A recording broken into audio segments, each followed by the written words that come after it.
Welcome to this topical video.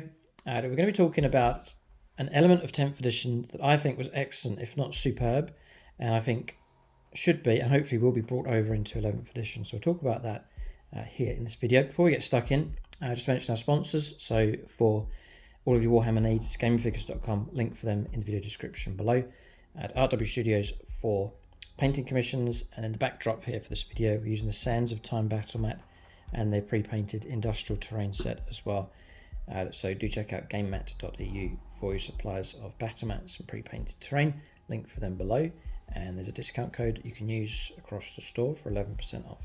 So with 10th edition, I think it was an okay edition. I wouldn't say it was a bad edition of 40k, and I think perhaps it endured better than other editions where 8th, 9th did get really bad towards the end, like extreme bloat and so on. But with 10th edition, I don't think that's happened as much. There's a good number of elements with 10th edition. As I said, it's like an okay edition, but there's one element that I thought was excellent, and that was the spread of play. More than any of the editions of 40k I've played, what 10th edition did achieve was in pretty much every game we played, there was always a spread of play. And what I mean by that is units all over the table. And so by way of example, we've got footage from one of our recent games. This is the Imperial Fists taking on the might of the Chaos Knights. That's a members battle. It's a league game, so a qualifying game for both of those factions. But as you'll see, throughout the game, from turn 1 all the way through to the end of the game, brilliant spread of play across the board.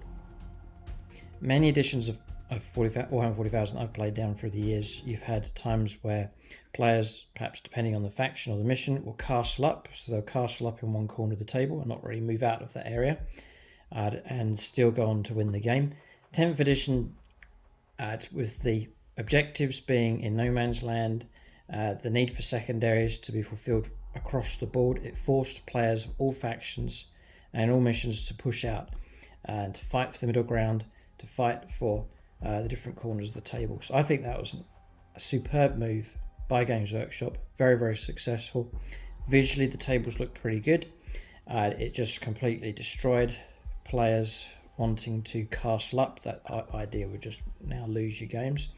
And so it forced all the factions, even factions that would like to castle up, such as the Tau, often Space Marine armies as well, Astra Militarum, force them to play more aggressively and to push out, take objectives, take the middle ground, and use good tactics to do that. So I think that was a top success for 10th edition.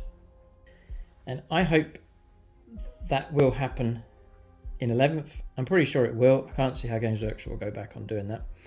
And so we should see that style of game brought over into 11th edition. I think it's one of the strongest elements of 10th edition.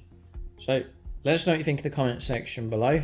I would say that would be my top choice for a good element from 40k 10th edition for sure. There are some other good elements as well. As one of the complaints I had from 9th was the bloat of stratagems, just so many of them.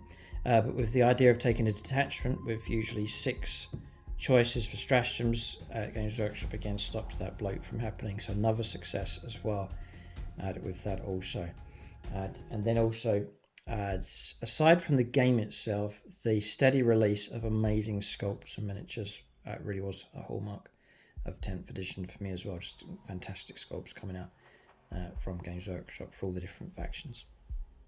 So let us know what you think in the comment section below, if you agree or disagree. If you enjoy this series, then do give a thumbs up. If you haven't subscribed to the channel, do subscribe. And if you want to see more content, including our league, bonus content, and extra videos, join us on Discord and so on, then join us at the channel membership, link for that below, or you can go to the channel homepage, hit the join button, and it'll be Aspect Warrior level and above, will give you access to all of our bonus content.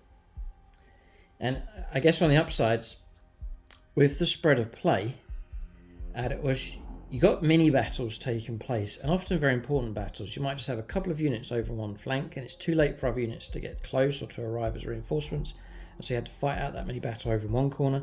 Another one might be with the opponent's objective. There might be a defensive home objective, and that's all going on in the same game, and that was another fantastic element of forcing the spread of play. So it's a very, very strong move.